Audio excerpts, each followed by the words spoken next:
इसहाक डार नायब वज़ीर आज़म वज़ीर ख़ारजा, उन्होंने बाकायदा कन्फर्म किया कि हाँ, पाकिस्तान और भारत के नेशनल सिक्योरिटी एडवाइज़र के दरमियान रब्ता हुआ है। National security adviser DGISI lieutenant general Asim Malik साहब हैं। पाकिस्तान तो अमन पसंद मुल्क है, कोई तरजीहात हैं ऐसी कि इस रब्ते के बाद कुछ सूरत हाल संभल सके?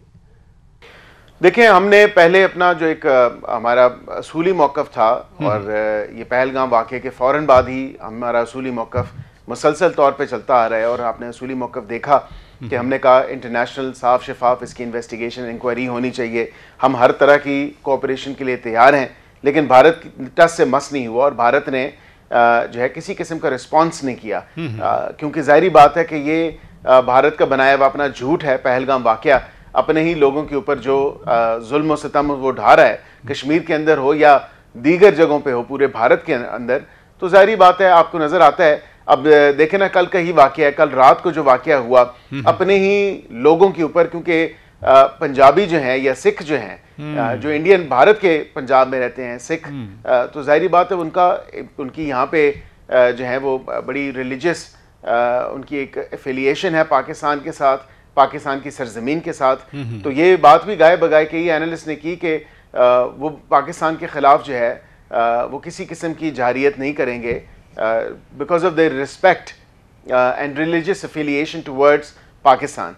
तो यहाँ पे पराशर साहब, मैं ये आपको ज़रूर बताऊँ कि उधर ही भारत ने नया ड्रामा रचाया, अपने ही जो उनका सूबा पंजाब है, सिखों के ऊपर जो है वो उन्होंने शेलिंग की, मिसाइल चलाने की कोशिश की, लेकिन ये तमाम तर ड्रामा जो है वो बेनकाब हो चुका है। और इसके साथ साथ जो पूरा एक स्टोरी गढ़ी गई पहलगाम वाक़े से, उससे वो राह फरार अख्तियार कर गया। किसी भी इन्वेस्टिगेशन, किसी भी इंक्वायरी में वो कोऑपरेट नहीं कर रहा था, और ना वो अभी भी नहीं कर रहा। इंटरनेशनल कम्युनिटी देख रही है।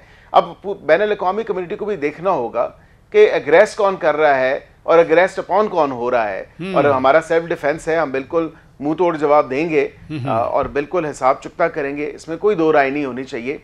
लेकिन उसके साथ जो NSAs की आपने बात की, तो NSAs का कॉन्टैक्ट जिस तरह इसहाक डार साहब ने कंफर्म किया, तो बिल्कुल NSAs का कॉन्टैक्ट हुआ है।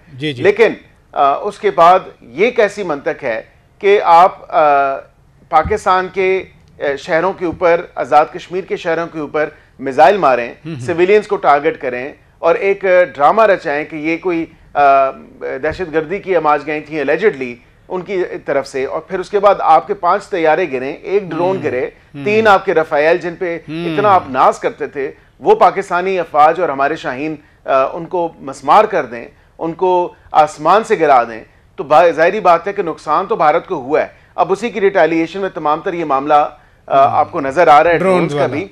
लेकिन उसके साथ फिर लाइन ऑफ कंट्रोल पे एक सफेद झंडा जो कि एक पीस की अलामत है, वो भी लहराया जाता है। एक तरफ तो आप सफेद झंडा लहराते हैं और दूसरी तरफ आपकी ये जुर्रत कि आप ड्रोन्स भिजवाते हैं इजरायली, ताकि पाकिस्तान के जो डिफेंस इंस्टॉलेशन है उन पर सर्वेलेंस करने की कोशिश की जाए, नाकाम कोशिश की जाए, तो वो उसमें भी कामयाब नहीं हो सके। और बिल्कुल at the right time Pakistani फौज ने, पाकिस्तानी एयरफोर्स ने, अफवाज पाकिस्तान ने उनको न्यूट्रलाइज किया।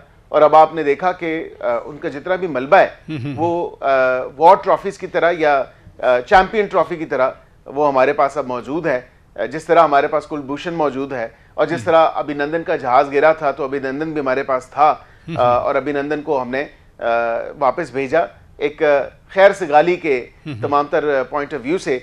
लेकिन मेरे ख्याल से उसको भी उन्होंने वो अवार्ड दिया कि भारत की ये सोच है कि पाकिस्तान में या उस पाकिस्तान की सरहद के करीब उसका जहाज गिरता है, वो कैप्चर होता है, और ये नहीं कि उसको किसी किस्म की उसके ऊपर जो है वो कोई डिसिप्लिनरी एक्शन लिया जाए, कोई डिपार्टमेंटल एक्शन लिया जाए। उल्टा जो है ये अपने हारे हुए फौजियों के ऊपर उनको इनामात से और ऑनर से जो है वो उनको डेकोरेट करते हैं। तो भारत की तो ये सोच है। लेकिन भारत, मैं शौकत पराशर साहब ये आपको बताऊं, भारत अभी बौखलाहट का शिकार है।